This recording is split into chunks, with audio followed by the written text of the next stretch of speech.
আল্লাহ নবী দিন ও দুনিয়ার বাদশাহ হাবিবুল্লাহ জনাবে মুহাম্মদুর রাসূলুল্লাহ সাল্লাল্লাহু আলাইহি ওয়াসাল্লাম নবী আমার ১৫০০ বছর আগে জানিয়ে দিয়েছেন বাদিরু বিল আমালি কাকিতাইল লাইলি মুজলিমা ইসবিহুর রাজুলু মুমিনা ওয়া ইউমসিউ কাফিরা ওয়া ইসবিহু মুমিনা ওয়া ইউমসিউ কাফিরা ইয়াবিউ দীনাহু বিআরাদিন মিনাদ দুনিয়া। ও ভাইজানেরা, ও মুসলমানের ছেলেরা, ও নওজোয়ান তরুণেরা, আল্লাহ নবী আমার জানান, ও আমার সাহাবারা, ও আমার আগত দিনের উম্মত উম্মতিরা, তোমাদের কাছে কালো ঘুটঘুটে সম ফিতনা, কালো ঘুটঘুটে আমাবস্যার রাতের অন্ধকার রাতের মতো ফিতনা তোমাদের কাছে আসার পূর্বে তোমরা নেক আমল করতে প্রস্তুতি নাও, নেক আমল খানা করে নাও। কারণ ওই কালো ঘুটঘুটে অন্ধকার আমাবস্যার রাতের মতো ফিতনা যখন তোমাদের কাছে এসে যাবে, আমাবস্যার অন্ধকার রাতে যখন যেমন রাস্তা চিনতে অসুবিধা হয়, পথ চলতে অসুবিধা হয়, পথে আপনার বিভিন্ন জীবজন্তুর ভয় লাগে, ও মুসলমানেরা অনুরূপ ভাবে নবী আমার বলেন আখিরি জামানায় দ্বীন ইসলামকে নিয়ে টিকে থাকা তোমাদের জন্য বড় কঠিন হয়ে যাবে। ইসলামকে নিয়ে, দ্বীনকে নিয়ে, ঈমানকে নিয়ে টিকে থাকা তোমাদের জন্য বড় কঠিন হয়ে যাবে। ওই মহা ফিতনা আসার আগে তোমরা নেক কাজ করতে প্রস্তুত হয়ে যাও, নেক কাজ করে নাও। আল্লাহ নবী বলেন ইসবিহুর রাজুলু মুমিনা ইউমসিউ কাফিরা ওয়া ইউমসিউ মুমিনা ওয়া ইসলিহু কাফিরা। ওই সময়ে একজন ব্যক্তি সকাল করবে মুমিন অবস্থাতে, কিন্তু তার সন্ধ্যাটা হবে বেঈমান হালাতে, সন্ধ্যাটা হবে কুফরি হালাতে। আবার আল্লাহর কোন বান্দা সন্ধ্যাবেলাতে ঈমানি হালাতে ঘরে যাবে, কিন্তু তার সকালটা হবে কুফরি হালাতে। আখিরি জামানা ঈমান টিকিয়ে রাখা বড় কঠিন। ঈমান ধ্বংসী বিভিন্ন অস্ত্র চারিদিকে ঘোরাফেরা করছে, চারিদিকে শুধু ফিতনা আর ফিতনা। আমরা ফিতনার জালে যেন না আবদ্ধ হয়ে যাই। রাসূল বলেন ওই জামানায় ঈমান টিকিয়ে রাখা বড় কষ্ট। সকালে কেউ মুমিন, সন্ধ্যাবেলা কাফির, সন্ধ্যাবেলা মুমিন তো সকালে কাফির। ওই জামানাতে এত কঠিন হয়ে যাবে। আল্লাহ নবী বলেন ইয়াবিউ দীনাহু বিআরাদিন মিনাদ দুনিয়া। আখিরি জামানায় ওই কঠিন সময়ে আমার উম্মতেরা তারা দ্বীনকে দুনিয়ার বিনিময়ে বিক্রি করে দেবে। তাদের কাছে দ্বীনের প্রাধান্য থাকবে না, দ্বীনের থেকে তাদের কাছে দুনিয়ার দামটা বেশি হয়ে যাবে। দ্বীনকে বিসর্জন দিতে রাজি আছে, ধর্মকে শেষ করতে রাজি আছে, দ্বীনের পরিবর্তে তারা দুনিয়াকে ক্রয় করবে। আখিরি জামানা দ্বীনকে বিক্রি করবে, দুনিয়াকে ছাড়তে চাইবে না। মুহাম্মদ হবে তাদের কাছে বেশি দুনিয়া, দ্বীনের নয়। প্রয়োজনে আমার ধর্ম চলে যাক, আমার ঈমান চলে যাক, ইসলাম চলে যাক, কিন্তু আমার দুনিয়াটাকে টেকাতে হবে। হচ্ছে না? সময় আসেনি? প্রয়োজনে যদি কোনো মুসলমানকে হত্যা করতে হয় তাও হত্যা করবে দুনিয়ার জন্য। প্রয়োজনে কোন মুসলমানকে যদি মারতে হয় মারবে দুনিয়ার জন্য। প্রয়োজনে কোন মুসলমানের ঘরকে যদি জ্বালিয়ে দিতে হয় দেবে দুনিয়ার জন্য। হচ্ছে না আজকে সমাজে এটা? হচ্ছে না? আখিরি জামানা। ও বেজনেরা, আখিরি জামানা বড় কঠিন। আল্লাহ নবী আমার সহিহ বুখারী শরীফ, সহিহ মুসলিমের হাদিস, মিশকাত শরীফ, কিতাবুল ফিতিন, আলামাতে বাবে আলামাতে কিয়ামত, একেবারে এক নাম্বার হাদিস। আল্লাহ নবী আমার, নূর নবী আমার, রাহমাতুল লিল আলামিন নবী আমার জানান, আল্লাহর নবী বলেন ইন্না মিন আশরাতিস সাআতি আইয়ুরফা'আল ইলমু ওয়া ইয়াকসুরাজ জাহলু ওয়া ইয়াকসুরাজ জিনা শুরাবুল খামার ওয়া ইয়াকিল্লার রাজুলু ওয়া ইয়াকসুরুন নিসা হাত্তা লি 50 ইমরাতান আল কাইয়িমুল ওয়াহিদা। ও মুসলমানেরা আমার, আল্লাহর নবী বলেন আখির জামানা এমন কঠিন সময় এসে যাবে, কিয়ামতের আলামাতের ভিতরে অন্যতম আলামত আল্লাহর নবী বলেন ইন্না মিন আশরাতিস সাআতি আন ইরফাআল ইলমু। আখির জামানায় ইলমকে উঠিয়ে নেওয়া হবে, ইলম উঠে যাবে, সমাজে মূর্খামি বৃদ্ধি পাবে। দ্বীনি ইলম উঠে যাবে, দ্বীনি ইলম উঠে যায়নি আজকে, দ্বীনি ইলম উঠতে শুরু হয়ে গেছে। আজ থেকে 100 বছর 150 বছর আগে আলেমদের দিকে যদি আমরা ফলো করি, আমরা বুঝতে পারবো যে আজকের যুগের আমরা যে সমস্ত হুজুররা আজকে ওয়াজ করছি, যে সমস্ত বক্তারা আজকে বড় হুজুর সেজে আমরা ঘুরে বেড়াচ্ছি, তাদের আমরা পশমের যোগ্য। আমরা যাদের কাছে বড় আলেম বলে মনে করছি, প্রকৃতপক্ষে তারা যোগ্য আলেম নয়। রাসূলুল্লাহ বলেছেন আখির জামানায় ইলম উঠে যাবে, ইলম উঠে যাবে, মূর্খামি বৃদ্ধি পাবে, এমন ভাবে ইলম শেষ হয়ে যাবে আপনি বুঝতে পারবেন না কে আলেম। আমরা তো হুজুর দেখলেই বড় টুপি আর বড় জুব্বা দেখলেই মনে করি এই হয়তো বড় হুজুর। প্রয়োজন পড়লে মাসলা তাকে জিজ্ঞেস করি আর সে মন গড়া উত্তর দিয়ে দেয়। আসলে জেনে রাখবেন রাসূলুল্লাহ 1500 বছর আগে তা জানিয়ে দিয়ে গিয়েছে, আলেম আর খুঁজে পাওয়া যাবে না, আলেম খুঁজে পাওয়া যাবে না। ওই সময় মানুষেরা জাহেলদের কাছে গিয়ে ফতোয়া জিজ্ঞেস করবে আর তারা নিজের মতো করে মন গড়া জবাব দেবে। যে জবাব দেবে সেও ধ্বংস হবে, আর যে তার কাছ থেকে প্রশ্ন করে উত্তর নিয়ে আসবে সেও ধ্বংস হবে। ও বেজনীরা, তাই নবীজি বলেছেন ইয়াতাকারাবুজ জামানু ওয়া ইউকবাজুল ইলমু ওয়া তাযহারুল ফিতানু ওয়া ইউলকাশ শুহা ওয়া ইয়াকসুরুল হারজু। ক্বালু ওয়া মা হারজু? ক্বালা কাতালু। ও বেজনীরা আমার, আখির জামানা বড় কঠিন জামানা। আল্লাহ নবী বলেন ইয়াতাকারাবুজ জামানু, আখির জামানায় জামানাকে সংকুচিত করা হবে, সময়কে সংকুচিত করে নেওয়া হবে। রাসূল বলছেন ইয়াতাকারাবুজ জামান, জামানাকে সংকুচিত করা হবে, ছোট করে দেওয়া হবে। যেমন আমরা দেখি না, আমরা 50 বছর যাদের বয়স, 60 বছর বয়স, তাদের জিজ্ঞেস করে দেখেন, সে বলে দেবে যেন সেই কবে কাল পরশু যেন সে প্যান করে ঘুরেছিল, তার তাদের কথাটা বলে দেবে। মানে 50 বছর 60 বছর তার গত হয়ে গেছে, সেই 50 বছর 60 বছর হায়াতে বরকত পায়নি। কিভাবে এটা গুজরে গিয়েছে সে নিজেও বুঝতে পারেনি। রাসূলুল্লাহ বলছেন আখির জামানায় সময়কে সংকুচিত করে দেওয়া হবে। ইয়াতাকারাবুজ জামান ওয়া ইউকবাজুল ইলমু।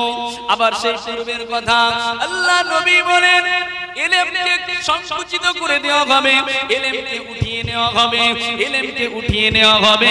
তবে ইলম কোন মানুষের অন্তর থেকে টেনে বার করা হবে না। আল্লাহর নবী বলেন ইলমকে কোন মানুষের অন্তর থেকে টেনে বার করা হবে না, বরং ইলম কিভাবে উঠিয়ে নেওয়া হবে? রাসূলুল্লাহ বলেন বাল ইউকবাজুল ইলমু বিকবজিল উলামা। আখির জামানায় বড় বড় আলেমদের মৃত্যু হয়ে যাবে, বড় বড় আলেমদের ওফাত হয়ে যাবে। আলেমরা যখন দুনিয়া ছেড়ে চলে যাবে, ইলম এমনি এমনি উঠে যাবে। ওই সময় আর যোগ্য আলেম খুঁজে পাওয়া যাবে না। মানুষেরা অযোগ্য আলেমদের কাছে গিয়ে ফতোয়া জানতে চাইবে।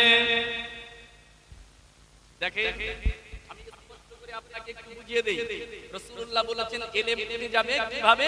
আলেমদেরকে তুলে নেওয়ার মাধ্যমে। বড় বড় আলেমদের মৃত্যু হয়ে যাবে, ইলম উঠে যাবে। ছোট্ট একটা নমুনা আপনাকে বলি। আচ্ছা বলেন, আমরা এখানে যারা আছি কম বেশি ফুরফুরা মুজাদ্দিদ মাসলাকের অনুসারী আছি তো নাকি? অন্য কেউ থাকতেও পারে। আমি নিজে ফুরফুরা শরীফ মুজাদ্দিদ জামান দাদা হুজুর পীর কেবলার মাসলাকের একজন খাঁটি অনুসারী। সেই জন্য আমি আমার দাদা পীরের মাসলাকের কথা দিয়ে ছোট করে বুঝিয়ে দেই। আচ্ছা বলেন, দাদা হুজুর পীর কেবলা তিনি ইন্তেকাল করেছেন কত খ্রিস্টাব্দে? কত সালে তার ওফাত হয়েছে? বলতে পারবেন না? দাদা হুজুরের ইন্তেকাল হয়েছে 1939 খ্রিস্টাব্দ, ইংরেজি 1939 খ্রিস্টাব্দ। আচ্ছা বলেন, আমার দাদা হুজুর পীর কিবলা 1939 খ্রিস্টাব্দে ইন্তেকাল হয়ে যাওয়ার পরে এই যে পুরা মাসলাক, দাদা পীরের মাসলাক, এই সিলসিলার ভিতরে দাদা হুজুর পীর কিবলার মতো ওই রকম কত বড় আলেম জন্মগ্রহণ করেছে? দাদা হুজুর পীর কিবলা ছোটখাটো আলেম ছিলেন না, তিনি ছিলেন জামানার মুজাদ্দিদ এবং একজন বিরাট বড় মাপের আলেম। কত বড় আলেম? দাদা হুজুর পীর কিবলার ইন্তেকালের পরে আমার দাদা হুজুরের মতো কত বড় আলেম এই পূর্ব ভারতের জমিনে আজ পর্যন্ত দ্বিতীয় এখনো জন্মগ্রহণ করেনি। জোরে বলুন সুবহানাল্লাহ। তিনি বাংলার সমস্ত ইলম অর্জন করে নিয়ে ছোটবেলা থেকে মাদ্রাসায় পড়ে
নবী নূর নবী দয়ার নবী হুজুরের কদম মোবারক অনুসরণ করে করে আল্লাহর নবীর কদমে কদমে পা রেখে আমার দাদা পীর নবীজির পিছনে পিছনে হেঁটে যায়।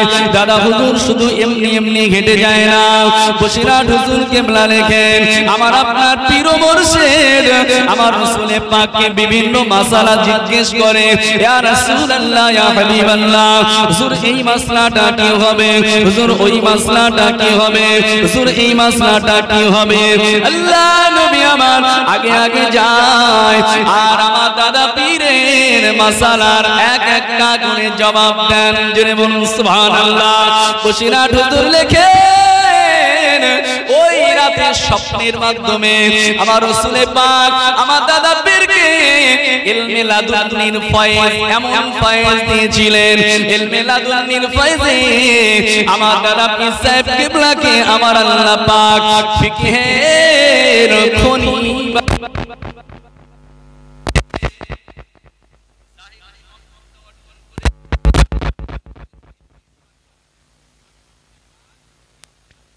আমার দাদা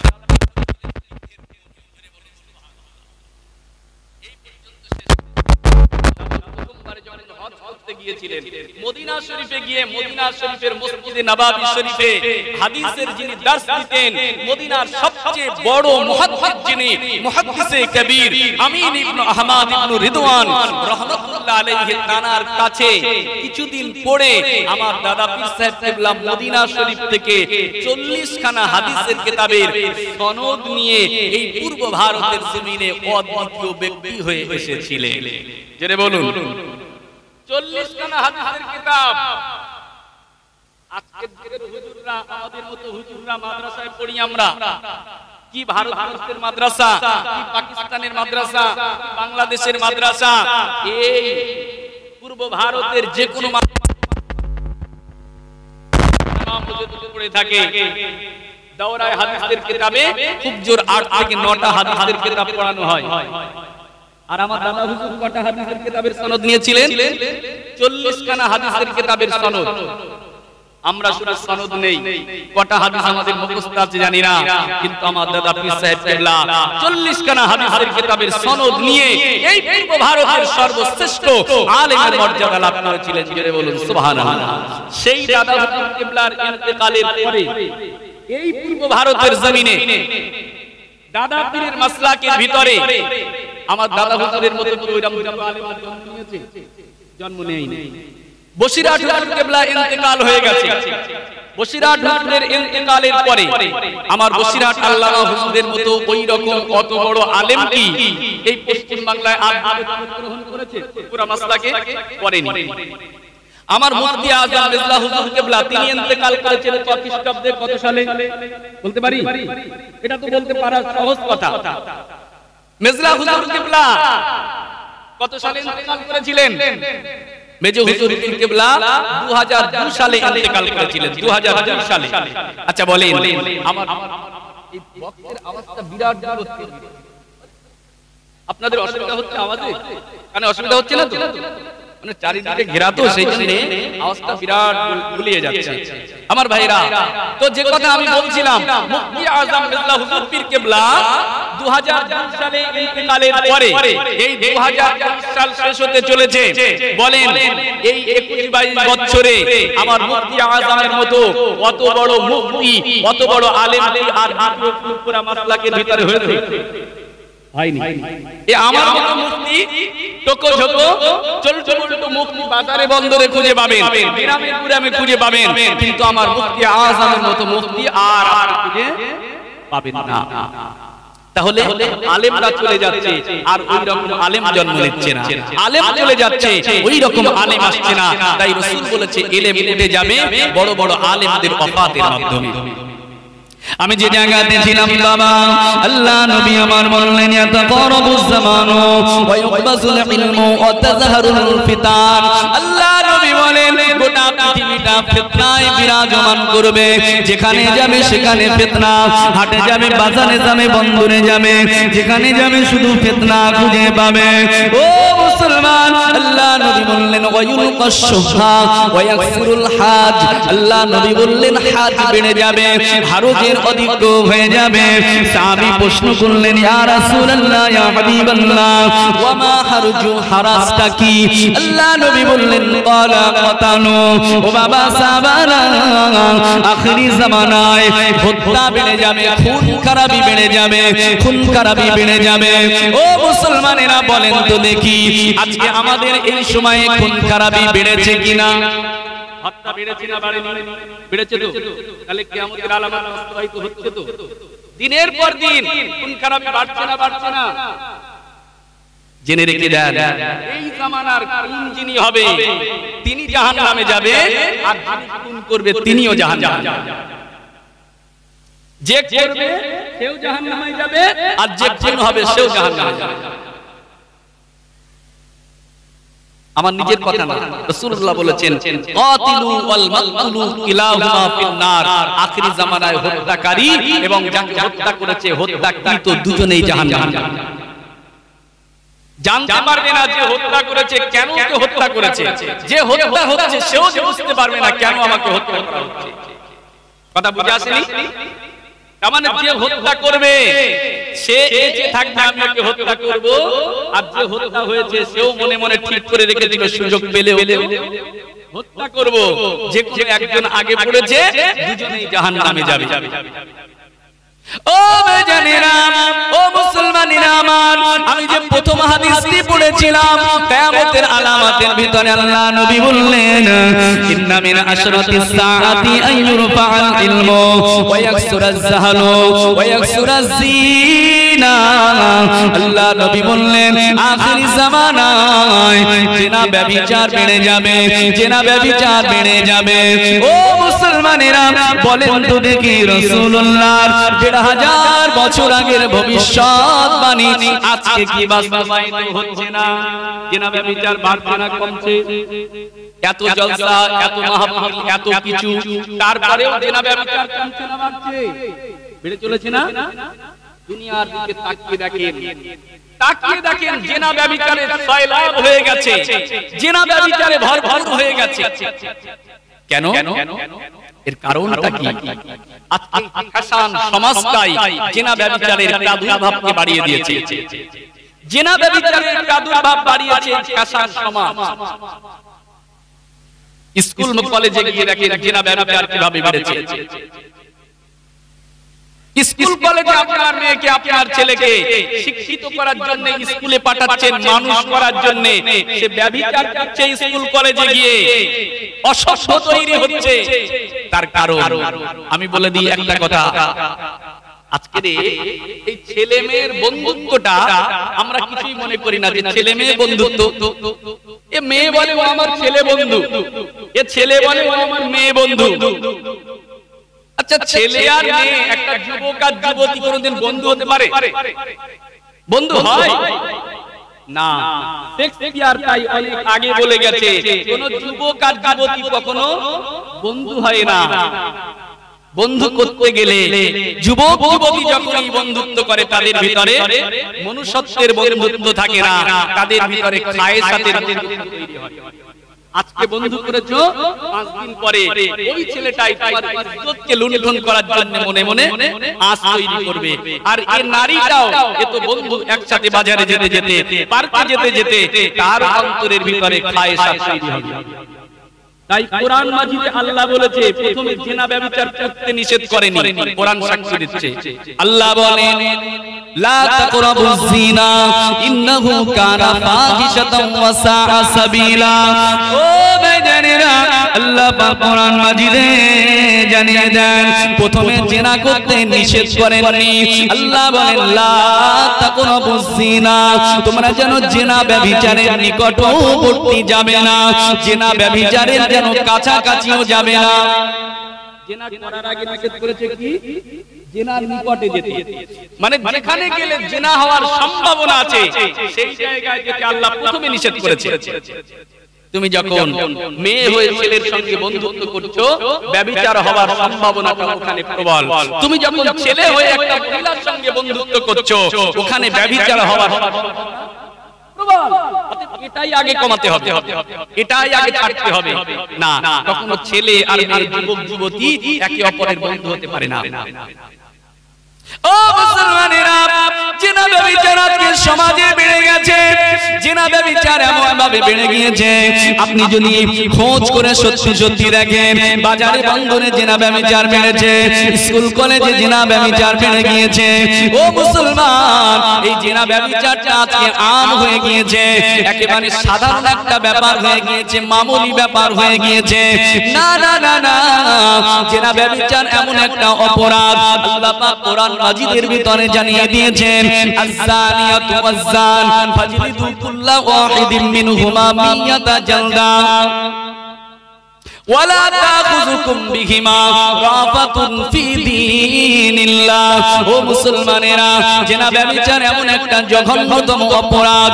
আল্লাহ রাব্বুল আলামিন জানান, আয-যানিয়াতু ওয়াজ-যান, জিনাকারী নারী হোক অথবা পুরুষ হোক, জিনাকারী নারী হোক অথবা পুরুষ হোক, ফাজলিদু কুল্লা ওয়াহিদিন মিনহুমা মিয়াতা জালদা, অবশ্যই ওই জিনাকারী নারী এবং পুরুষকে 100টা বেত্রাঘাত করতে হবে। কটা? 100 বেত্রাঘাত করতে হবে। জিনা ব্যভিচারের শাস্তি তো কিয়ামতের দিনে কবরে হবে। তার আগে জিনা ব্যভিচার এমন একটা অপরাধ, আল্লাহ বলছেন কবরের শাস্তির আগে দুনিয়াতেই তার শাস্তি আছে। দুনিয়াতেই তার শাস্তি আছে। শাস্তিটা কি? জিনাকারী নারী হোক অথবা পুরুষ হোক, তাকে 100টা বেত্রাঘাত করতে হবে, বেত্রাঘাত করতে হবে। আমার ভাইরা, জিনা এইরকম একটা অশ্লীল খারাপ। কেন দুনিয়ায় তার অপরাধ, দুনিয়ায় তার সাজা কেন হবে? এই জন্য তার দুনিয়ায় সাজা হবে, সে বড় অশ্লীল কাজ করেছে, সেই জন্য দুনিয়ায় তার সাজা হবে। সমাজকে কলুষিত করেছে, সেই জন্য তাকে দুনিয়াতে সাজা দিতে হবে। এখানে ছোট একটা দর্শন আপনাকে তুলে ধরি, এটা আমার দর্শন নয়, বড় বড় মুহাদ্দিসিনে কিরামের দর্শন, মুফাসসিরিনে কিরামের দর্শন। বিশেষ করে মুফতি শফি রাহমাতুল্লাহ, তিনি মারিফুল কোরআনের মধ্যে এই কথাটা উল্লেখ করেছে। আচ্ছা বলেন, চুরি করা অপরাধ? চুরি করা অপরাধ? জিনা করা অপরাধ? আল্লাহ কোরআনে 2 জায়গায় জিনা ব্যভিচারের ব্যাপারে বলেছেন, আয-যানিয়াতু ওয়াজ-যান ফাজলিদু কুল্লা ওয়াহিদিন মিনহুমা মিয়াতা জালদা। জিনাকারী নারী হোক অথবা পুরুষ হোক। এখানে পুরুষ এবং নারীর মধ্যে আল্লাহ কাকে প্রথম বলেছে? আগে কার কথা উল্লেখ করেছে? আয-যানিয়া, নারী জিনাকারী। ওয়াজ্জানিয়া জানিয়াতু ওয়াজ্জান, আল্লাহ বলেন জেনাকারী নারী অথবা জেনাকারী পুরুষ। প্রথমে নারীর কথা বললেন, তারপরে পুরুষের কথা বললেন। আবার দেখেন, চুরি করাও অপরাধ। যদি কেউ চুরি করে 10 দিরহাম পরে যদি চুরি করে, শরীয়তের আইন হচ্ছে তার হাতের কবজি পর্যন্ত কেটে দেওয়া। এই জায়গাতে আল্লাহ বলছেন as-সারিকা as-সারিকু ওয়াস-সারিকাতু। আল্লাহ এখানে বলছেন পুরুষ চোর হোক অথবা স্ত্রী চোর হোক, মহিলা চোর হোক, তাকে কি করতে হবে? ফাক্কাউ আইদিয়াহুমা, তাদের উভয়ের হাত কাটতে হবে। চুরির ক্ষেত্রে আল্লাহ প্রথমে পুরুষের কথা বলেছে, আর জিনার ক্ষেত্রে আল্লাহ প্রথমে কাদের কথা বলেছে? নারীর কথা, মহিলার কথা বলেছে। কেন? ইমাম শাফি, মুফতি শাফি রাহমাতুল্লাহ আলাইহি লিখেছেন, পৃথিবীতে যত জিনা ব্যভিচার হয়েছে, সমস্ত জিনা ব্যভিচারের জন্য প্রথম দায়ী হয় মহিলারা। মহিলারাই জিনার জন্য প্রথমে আগ্রহী হয়। সেই জন্য আল্লাহ কোরআন মাজিদে জিনার ব্যাপারে নারীর কথা প্রথমে উল্লেখ করেছে। আর এই পৃথিবীতে যত চুরির ঘটনা ঘটেছে, সব চোরের মধ্যে বেশি চোর হয়েছে পুরুষ। পুরুষরাই বেশি চুরি করে। সেই জন্য আল্লাহ চুরির ব্যাপারে প্রথমে পুরুষের কথা উল্লেখ করেছে। মুসলমানের ছেলেরা, নওজোয়ান তরুণেরা, আখিরি জামানায় জিনা ব্যভিচার বেড়ে যাবে। সত্যি জিনা ব্যভিচার আজকে বেড়ে গিয়েছে। ও ভাইজানেরা, ও মুসলমানেরা আমার, আল্লাহ নবী এর পরে জানান, আল্লাহ রাসূল বলেন আখিরি জামানাতে নারীর সংখ্যা বেড়ে যাবে, পুরুষের সংখ্যা কমে যাবে। এই কথা বলে রাসূলুল্লাহ বলেন হাত্তা লি50 ইমরাতান আল তাইয়িবুল ওয়াহিদা, এমনকি আখিরি জামানাতে একজন পুরুষ 50 জন নারীর পরিচালক হবে। একজন পুরুষ ব্যক্তি 50টা নারীর পরিচালনা করবে। এই ক্ষেত্রে শুনেন, রাসূলুল্লাহ বলেন আখিরি জামানায় একটা পুরুষ 50 জন নারী পরিচালনা করবে, 50 জন নারী পরিচালক হবে। আচ্ছা বলেন, এটা কি সম্ভব? একটা পুরুষ কি 50 জন নারীকে বিয়ে করতে পারবে কোনদিন? বিয়ে করতে পারবে? কোনদিন সম্ভব না। কিন্তু রাসূলুল্লাহ বলেন আখিরি জামানাতে একজন পুরুষ 50 জন নারী পরিচালক হবে। এই ব্যাপারে মুহাদ্দিসিনে কিরামরা লিখেছে, না এটা বিবাহের মাধ্যমে না। একজন পুরুষ সে বিবাহ করতে পারে, একটা বিবাহ হয়তো দুটো করবে, তিনটে করবে, চারটা করবে, তার বেশি না। কিন্তু একজন পুরুষ তার ঘরে বৈধ স্ত্রী থাকার পরেও, তার ঘরে হালাল স্ত্রী থাকার পরেও ওই পুরুষ ব্যক্তিটা আখিরি জামানায় গোপনে গোপনে আরো ওই রকম অসংখ্য নারীর সঙ্গে পরকীয়ায় লিপ্ত থাকে। অসংখ্য নারীর সঙ্গে অবৈধ সম্পর্কে লিপ্ত থাকবে। দেখেন আজকের সমাজে পরকীয়া বেড়েছে কিনা? রাসূলুল্লাহর হাদিস বাস্তবায়িত হচ্ছে তো নাকি? পরকীয়া সমাজে ব্যাপকভাবে বেড়ে গিয়েছে। আমার মুসলমানেরা, পরকীয়া বাড়া সমাজে এত ভাবে জঘন্যতম খারাপ, এই খারাপ জঘন্যতম কাজ সমাজের মধ্যে ব্যাপকভাবে বাস্তবায়িত হচ্ছে। একটা ছেলে একটা যুবকের ঘরে, তার বাড়ি বৈধ স্ত্রী থাকার পরেও বৈধ স্ত্রীতে তার শান্তি হয় না, সুখ তার হয় না। সে গোপনে গোপনে অবৈধ প্রেমে আবার আছে। দুটো চারটে পাঁচটা সমাজের যুবকের এখন আছে, দেখতে পাবেন। প্রিয় মুসলমান, একটা পুরুষ 50 জন নারী পরিচালনা করবে এমন একটা সময় আসছে।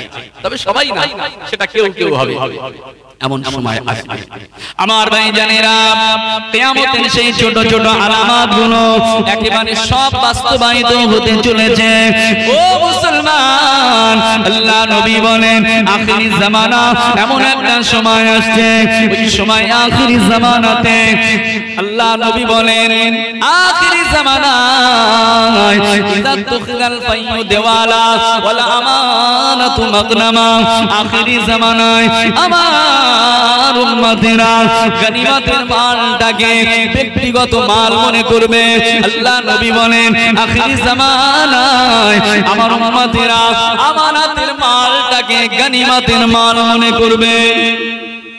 রাসূল বলেন আখিরি জামানায় আমার উম্মতেরা গনিমতের মালটাকে ব্যক্তিগত মাল মনে করবে আর আমানাতের মালটাকে গনিমতের মাল মনে করবে। এই জায়গাটা ছোট করে বুঝতে হবে গনিমত কাকে বলে আর আমানত কাকে বলে।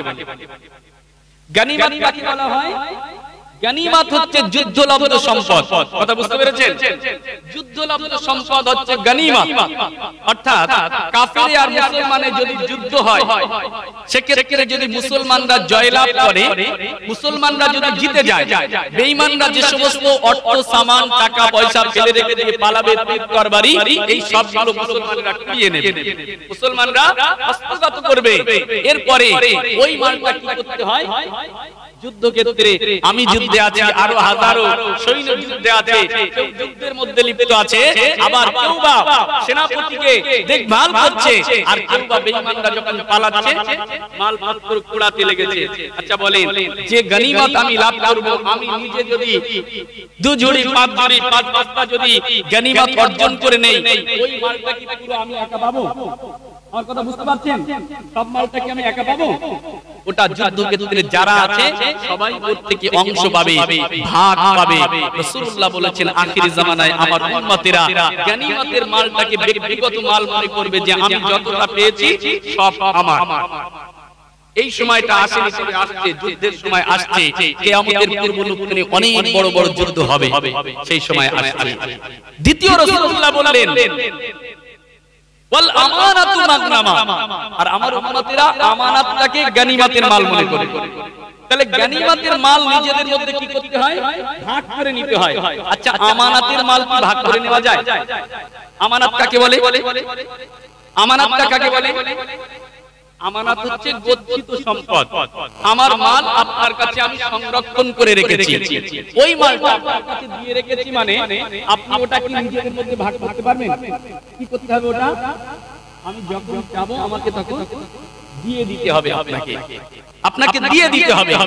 কিন্তু রাসূলুল্লাহ বলছেন, আখির জামানায় আমার উম্মতেরা আমানতের মালটাকে গনিমতের মালের মতো নিজেদের মধ্যে ভাগ করে নেবে। আচ্ছা বলেন, এইটা কি এখন আমাদের মধ্যে এসেছে? এসেছে? এটা আসেনি? হ্যাঁ, আপনি ঠিকই বলেছেন। আমি আমার চিন্তাতে দেখেছি, এই আমানতের মাল নষ্ট করার ব্যাপারটা এখন যতটা না হচ্ছে, এর থেকে 10 বছর আগে বেশি হচ্ছে।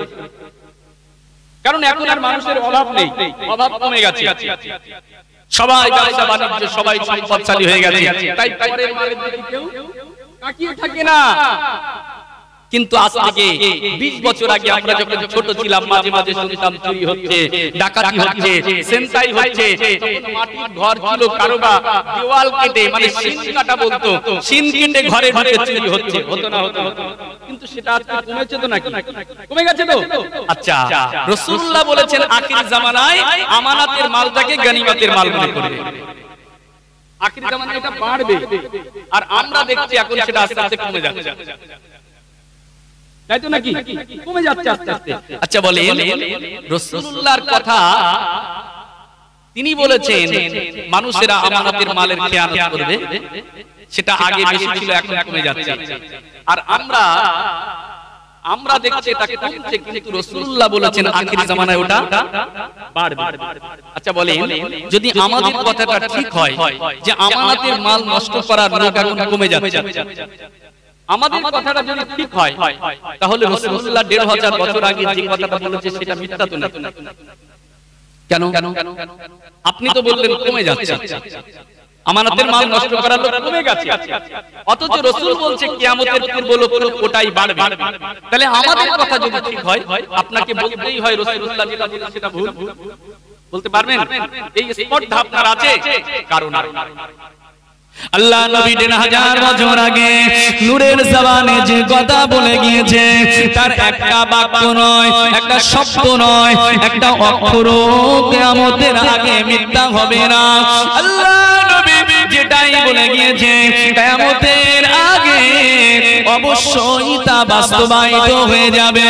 ও মুসলমানেরা, কিন্তু আমরা দেখছি আমানতের মাল খেয়ানতকারীর সংখ্যা কমে গেছে, অথচ রাসূলুল্লাহ বললেন বেড়ে গেছে। আমি বলি, আমার দৃষ্টিভঙ্গি দিয়ে বলি, আল্লাহ রাসূলের 3000 বছর আগের এই বাণীটা আজকে ব্যাপকভাবে বাস্তবায়িত হয়েছে। সত্যি ব্যাপকভাবে আজকে আমানাতের মাল খেয়ানাত হতে চলেছে।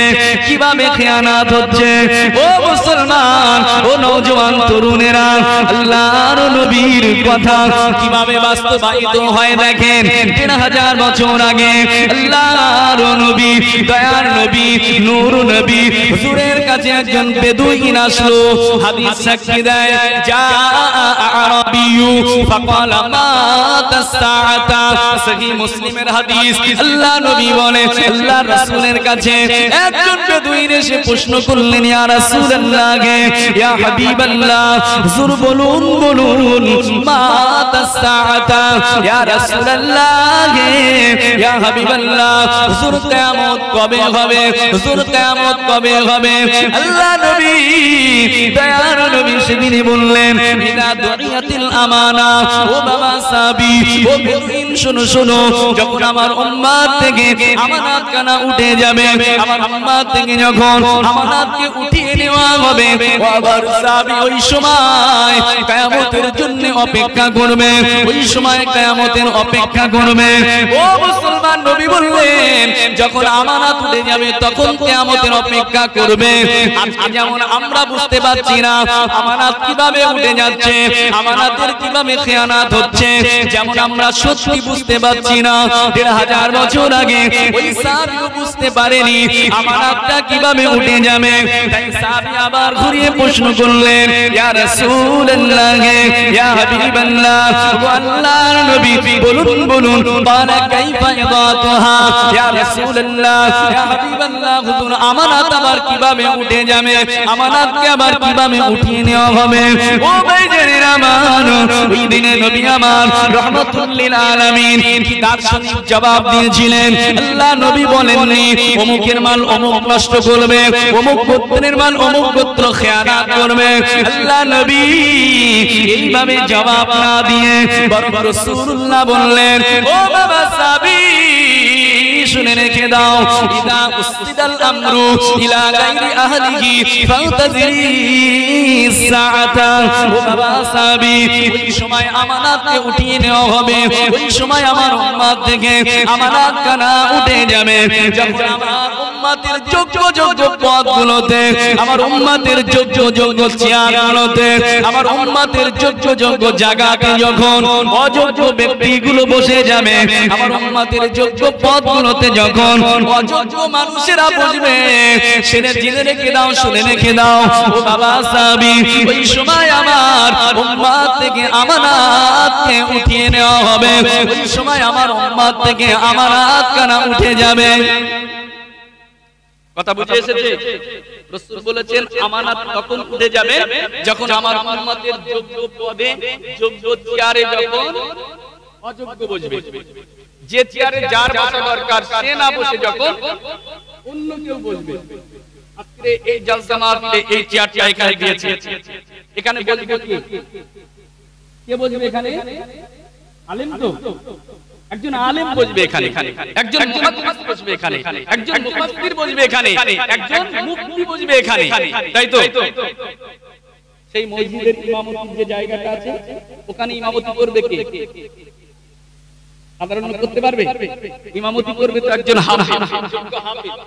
ইমামতি করবে তো একজন যোগ্য কারি, ইমামতি করবে তো একজন যোগ্য মুফতি, ইমামতি করবে তো একজন মুহাদ্দিস, ইমামতি করবে তো একজন মুফাসসির।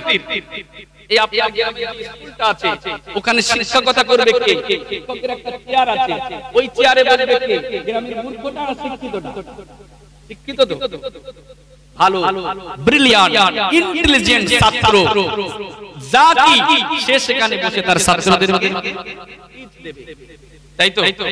তাহলে প্রত্যেকটা পদ যেটা চেয়ার, যোগ্য চেয়ার, যেখানে যার বসা দরকার তাকে না বসিয়ে যখন অন্য কাউকে বসাতে হবে তখন আমানত উঠে যাবে। কিভাবে এটা সম্ভব? ইমামতির জায়গাতে যোগ্য কেউ না দাঁড়িয়ে অযোগ্য কেউ যদি ওখানে দাঁড়িয়ে যায়, ওখান থেকে আমানত কিভাবে উঠবে? এই জলসা মাহফিলে এখানে আলেম না বসে যখন বেআলেম জাহেল বসবে, আমানত কিভাবে উঠবে? স্কুল মাদ্রাসায় যখন চেয়ারে যোগ্য শিক্ষক না বসে অযোগ্য বসবে, আমানত কিভাবে উঠবে?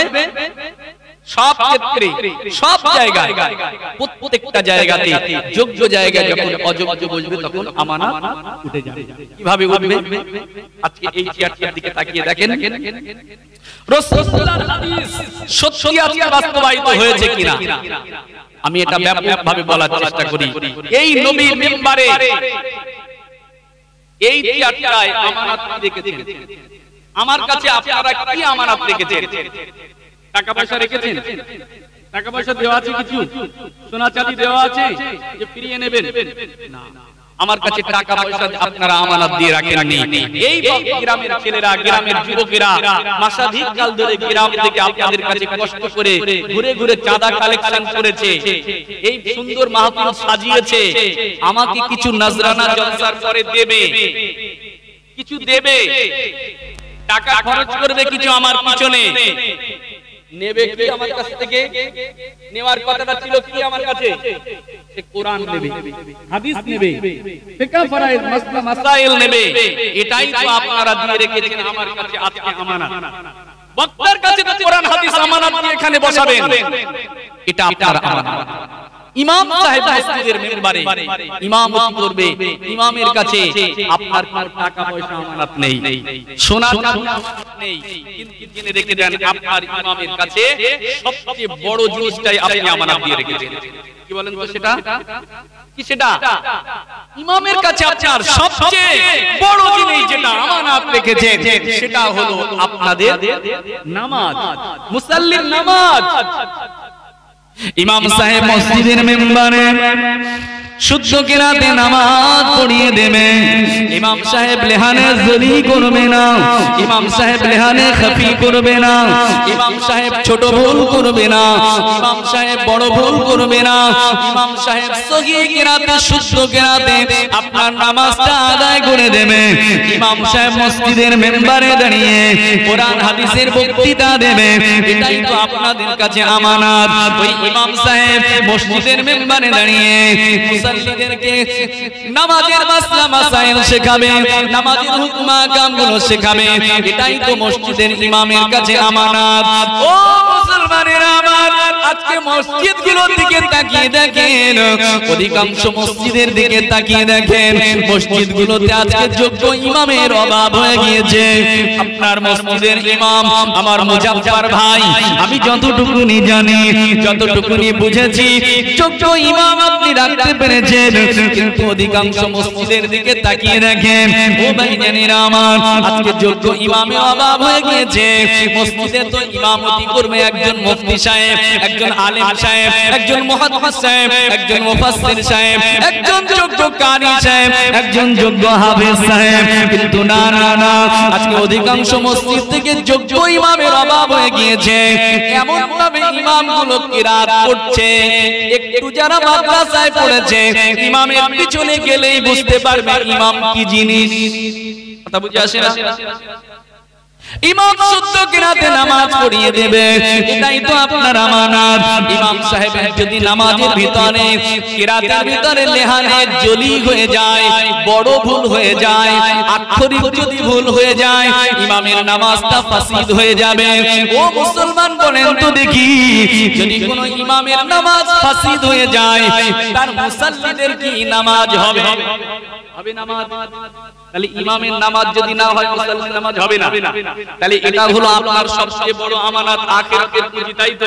তাহলে ওটাই যদি নষ্ট হয়ে যায় আপনি কি পেলেন? ও ভাইজানেরা, ইমামকে পরীক্ষা করবেন, অনেক ইমামকে দেখতে পাবেন নামাজের মাসলা মাসাইল তার কাছ থেকে কি শিখবেন। অনেক ইমামকে দেখা গেছে যদি জিজ্ঞেস করা হয় ভাই বলেন তো দেখি নামাজের ফরজ কটা, অনেক ইমাম সাহেব হাসতে হাসতে বলে ভাই ওটা ভুল হয়ে গেছে, ওটা ভুল হয়ে গেছে। আচ্ছা বলেন, যে ইমামের কাছে নামাজের ফরজ জিজ্ঞেস করে উত্তর না পাওয়া যাবে, ওই ইমাম আমানত রক্ষা করতে পারবে তো? পারবে না। এর জন্য দোষ কাদের? দোষ কাদের? এর জন্য আমাদের, আপনাদের, মুসাল্লিদের না, দোষ হবে গ্রাম মসজিদ যারা পরিচালনা করবে। মসজিদ সুন্দর হলো, লাইটিং হলো, এসি হলো, সব কিছু হলো, ভালো গোসলখানা, ভালো ওযুখানা, সবকিছু হয়েছে, কিন্তু মসজিদের যখন ইমাম রাখা হয় তখন ইমাম সাহেবের জন্য কি করা হয়? হুজুরের কাছে ইমাম বসতে গিয়েছে, হুজুর আমার মসজিদ তৈরি হয়ে গেছে, একটা ইমাম দেখে দেন, কেমন ইমাম লাগবে? না আমার বড় সড়ো কোনো ইমামের দরকার নেই, মোটামুটি নামাজটা পড়িয়ে দিতে পারলেই হবে, মাইনে দেবো ৫-৬ হাজার টাকা দেবো। ৫-৬ হাজার টাকা ইমাম রেখে আপনার ৫-৬ হাজার টাকার মাসের জামা কাপড় হয় না, আর ইমাম ৫-৬ হাজার টাকা মাইনে দেবে, চলবে সংসার? তাহলে ৫-৬ হাজার টাকা ইমামে কি একটা বড় মুফতি আশা করা যায়? ৫-৬ হাজার টাকার ইমামে বড় মুহাদ্দিস আশা করা যায়? বড় মুফাসসির আশা করা যায়? কারি, হাফেজ? না, ওই টাকায় সহজে ভালো ইমাম খুঁজে পাবেন না, যেমন হওয়ার তেমনই পাবেন।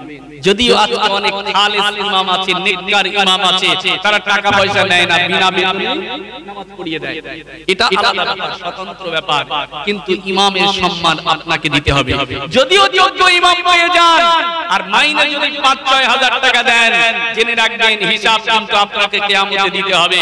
আপনাকে মসজিদের দায়িত্ব দেওয়া হয়েছে, কমিটির দায়িত্ব, আপনি আলেমকে অসম্মান করলেন, একজন যোগ্য ইমামকে অসম্মান করলেন, আপনার ৫,০০০ টাকায় আপনার সারা মাসের জামা কাপড় হয় না পরিবারের, আপনি ইমামকে ৫,০০০ টাকা দিয়ে পুরো পরিবারটা পরিচালনা ৫,০০০ টাকায় হবে না, ইমামকে সম্মান করতে হবে।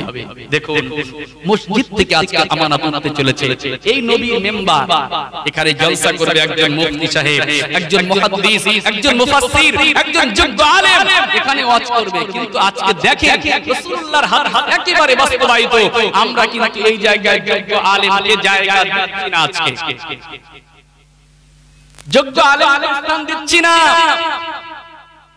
আমার দাদা পীরের সিলসিলায় বড় বড় আলেমের অভাব নাই, বড় বড় যোগ্য আলেমের অভাব নাই, কিন্তু তাদেরকে আমাদের সমাজ চেনে না, যোগ্য আলেমদেরকে চেনে না। এই আমাদের মতো হুজুররা ওয়াজ করছে আর কুরকুরা বিরোধী, আমার দাদা পীরের মাসলাক বিরোধী, মাযহাব বিদ্বেষী, লা মাযহাবী, আহলে হাদিস, তারা আমাদেরকে দেখছে আর বলছে এই তো ফুরফুরার হুজুর, এই তো ফুরফুরার হুজুর, স্টেজে উঠে ২ ঘন্টা শুধু মিথ্যা কেচ্ছা কাহিনী বলে, এই তো ফুরফুরার হুজুর, স্টেজে বসে ২ ঘন্টায় দুটো কোরআনের আয়াত বলে না, দুটো হাদিস পড়তে পারে না, পড়লেই তো ডাহা ভুল পড়ে দেয়, এই তো ফুরফুরার হুজুর। ফুরফুরায় আবার কি আছে? আমার কথা সত্য না মিথ্যা বলে?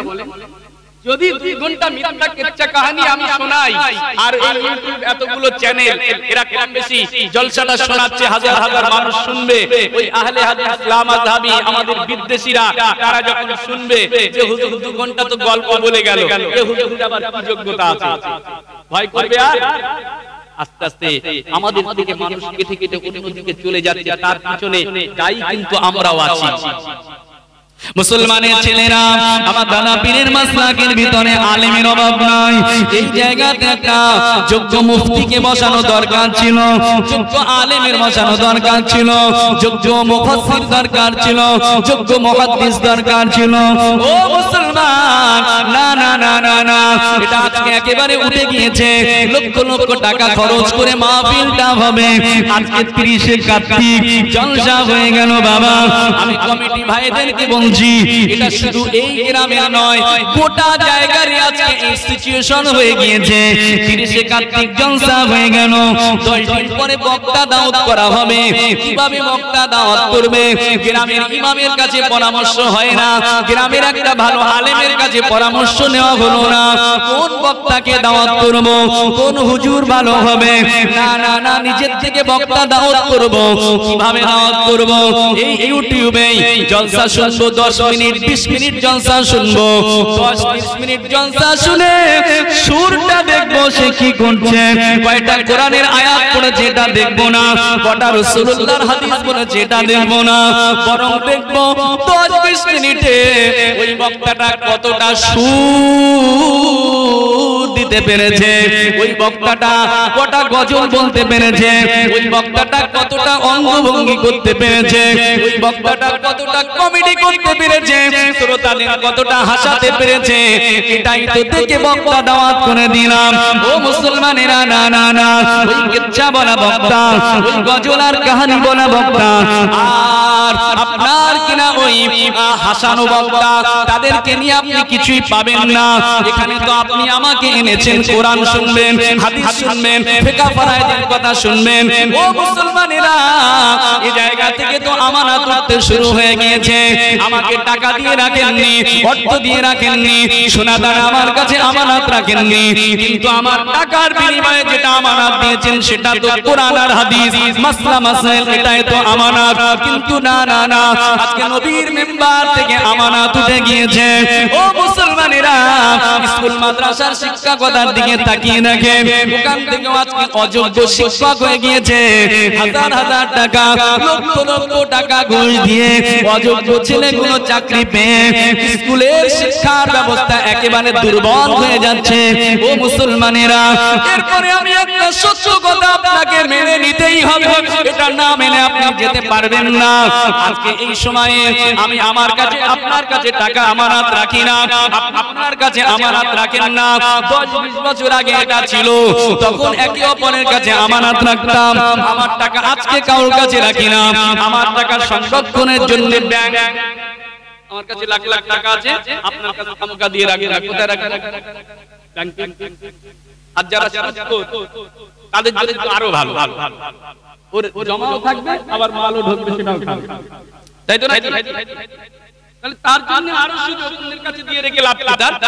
ও ব্যাংকে রাখবে, 5 লাখ টাকা ব্যাংকে রাখবে, মাসে মাসে কিছু হারাম ঢুকবে, সেটাও গেল। তাহলে কারো কাছে আমরা রাখি না, যার মাল সেই রাখি হয় ব্যাংক। সুদের কথা এসেছে না, কিয়ামতের আলামতের ভিতরে অন্যতম একটা আলামত হচ্ছে সুদ বেড়ে যাবে। আখির জামানায় সুদ বেড়ে যাবে। এই জঘন্যতম সমস্যাকে পরিত্যাগ করতে হবে। ছোট্ট করে আমি বলে যাই, তারপরে এগিয়ে যাব। সুদ,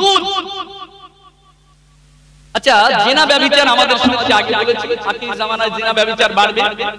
আচ্ছা জিনা ব্যভিচার খারাপ নাকি না ভালো? খারাপ তো, জঘন্যতম অপরাধ।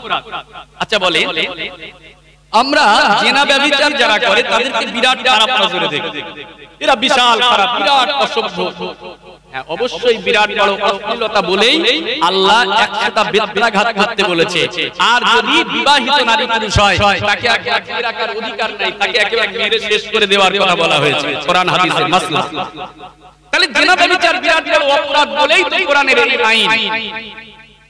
আমরা জিনা ব্যভিচারকে বিরাট জঘন্যতম অপরাধ জানি, কিন্তু আমাদের সমাজে জিনা ব্যভিচার থেকে হাজারো গুণ বড় যেটা জঘন্যতম অপরাধ চলে, জিনা ব্যভিচারীকে আমরা ঘৃণা করি, তাকে সম্মান দিয়ে আদর করি না।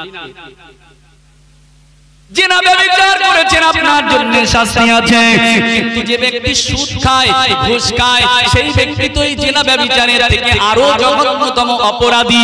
হাদিস সাক্ষ্য দিয়েছে, মান আকালা দিরহামুর রিবা, দিরহামুর রিবা ইয়াকুলুহার রাজুলু ফাহুয়া আশাদ্দু মিন সিত্তাতিন ওয়া সিত্তাতিন ওয়া সালাসিনা জানিয়া। আল্লাহ নবী বলেন, একজন ব্যক্তি, যে ব্যক্তি 1 দিরহাম সুদ খেলো, 1 দিরহাম পরিমাণ সুদ খেয়ে নিল, আল্লাহ নবী বলেন জেনে শুনে 1 দিরহাম সুদ খানেওয়ালা ব্যক্তি সে যেন 36 বার জিনা ব্যভিচার করলো। জোরে বলুন নাউযুবিল্লাহ। অন্য হাদিসের মধ্যে এসেছে, যে ব্যক্তি 1 দিরহাম সুদ জেনে বুঝে খেয়ে নিল, সে যেন তার নিজের মায়ের সঙ্গে 36 বার ব্যভিচার করলো। আচ্ছা বলেন, ওই যুবতীর ব্যভিচার আর এর এই সুদ খাওয়াটা কোনটা বড় গুনাহ? কোনটা বড়? যে জিনা ব্যভিচার করেছে সে একজনকে জিনা ব্যভিচার করেছে, অপরাধকার। আর যে 1 দিরহাম সুদ খেয়েছে, রাসূলুল্লাহ বলছে দিরহামুর রিবা ইয়াকুলুহার রাজুলু হুয়া আশাদ্দু মিন সিত্তাতিন ওয়া সালাসিনা জানিয়া, যে এক দিরহাম সুদ খেলো সে যেন 36 বার ব্যভিচার করলো। তাহলে এটা সাধারণ জিনার থেকে আরো বড় না তো? তাহলে ওকে যদি ঘৃণা করতে হয় তাহলে তার থেকে 36 গুণ বেশি ঘৃণা করতে হবে। আমরা একে ঘৃণা করি না, ও সুদখোর ঘুষখোর গুলোকে বড় আদর করে ঘরে করে ভালো জায়গায় বসতে দেই। ও মুসলমানেরা আমার, আজকে সুদ ঘুষে ছেয়ে গিয়েছে। আখির জামানায় কেউ সুদ থেকে বাঁচতে পারবে না, সুদের ব্যাপকতা বেড়ে যাবে। ও মুসলমানেরা আমার, স্বামী কষ্ট করে সারাটা দিন খেটে খুটে রাজমিস্ত্রি করে 500 টাকা রোজ করে, কেউ বা পাপ্পির কাজ করে 500 টাকা রোজ করে, কেউ বা আপনার রঙের কাজ করে 500 টাকা সারা দিনে রোজ পায়, আবার কেউ বা কিনা জমিতে মানুষের কাছে খাটাখাটনি করে কিছু রোজগার করে। এরপরে জেনে রেখে দেন ওর ওই 400 টাকা 500 টাকা রোজগারটা হালাল হালাল হালাল, এই হালালের ভিতরে যেন হারামটা মিশিয়ে ফেলবেন না। ও ভাইজানেরা, আজকে আমরা কষ্ট করে ইনকাম করি, পুরুষগুলো বাইরে ইনকাম করার জন্য ঘোরে, আর আজকে আমাদের সমাজের মহিলাগণ তারাও কিছু পাওয়ার জন্য, তারা ইনকামের জন্য সুদের ব্যবসা ধরে হয় না। বন্ধন লোন তো আজকে ছেয়ে গেছে, গ্রুপ লোন তো একেবারে ছেয়ে গেছে, ভরে গেছে। ও ভাইজানেরা আমার, লোন নিলেন আপনি, সুদ দিলেন, সুদ নেওয়া যেমন হারাম, সুদ দেওয়াটাও তেমনই হারাম।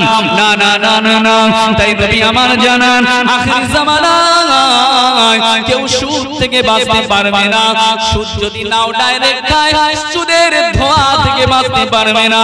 আমি নিজে ডাইরেক্ট সুদ গ্রহণ করি না, কিন্তু আমি হুজুর, আমি বক্তা, দেশ বিদেশে জলসা করে বেড়াই, সুন্দর একটা বিরাট চাকচিক্যময় ঘরে বসলেই 1.5 হাত আমি পুঁতে যাচ্ছি, আর সে সুন্দর সুন্দর খাবার দাবার আমার জন্য জোগাড় করলো। ও মুসলমান, আমি বড় হুজুর, আমি বড় হুজুর, জলসা করে করে বেড়াই, অথচ ওই সুদখোরের বাড়ি যা কিছু আমাকে খেতে দিল পুরোটাই সুদের টাকায় খেটে দিল। বলেন তো দেখি, আমি এত তাকওয়া করার পরেও সুদ থেকে পারবো না? কেউ ছাড় পাবে না আখির জামানা। প্রিয় মুসলমান, সুদ বড় জঘন্যতম অপরাধ, দূরে থাকে এটা থেকে, দূরে থাকে, দূরে থাকে। সুদের টাকা খেয়ে কোনো লাভ নেই, কিছু লাভ হবে না, সব ধ্বংস হয়ে যাবে। কোরআন মাজিদে আল্লাহ পাক বলে দিয়েছেন, ইয়ামহাকুল্লাহুর রিবা ওয়া ইউরবিউস সাদাকা। জেনে রাখো, তুমি মনে করছো আমি সুদ খেয়ে টাকা আমার বাড়ছে, না, আল্লাহ কোরআনে বলছে ইয়ামহাকুল্লাহুর রিবা, সুদ তোমার অর্থকে ধ্বংস করে দেবে। ওয়া ইউরবিউস সাদাকা, আল্লাহর রাস্তায় দান করো, তোমার অর্থ বেড়ে যাবে। জোরে বলুন সুবহানাল্লাহ। তাহলে আপনি সুদকে মনে করছেন অর্থ বাড়ছে, অথচ দেখবেন গোপনে গোপনে আপনার সব ধ্বংস হয়ে যাবে, থাকবে না।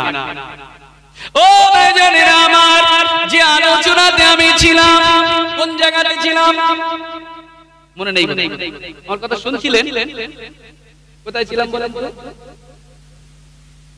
কোথায়? টাকা আমরা কারো কাছে রাখি না, তাই তো? যার টাকা সেই ব্যাংকে রাখি, কারো কাছে আমানত রাখতে হয় না আমাদেরকে। তবে জেনে রেখে দেন, এই সমাজে একটা বাচ্চা থেকে আর বৃদ্ধ পর্যন্ত টাকা ডাইরেক্ট কারো কাছে না রাখলেও আমরা সবাই একটা জায়গায় কিন্তু আমাদের অর্থ আমানত রাখি। সবার টাকা এক জায়গায় আমানত আমরা রাখি। রাসূল বলেছেন, আমানতটাকে নিজেদের মধ্যে, আমানতের মালটাকে গানিমতের মতো ভাগ করা হবে।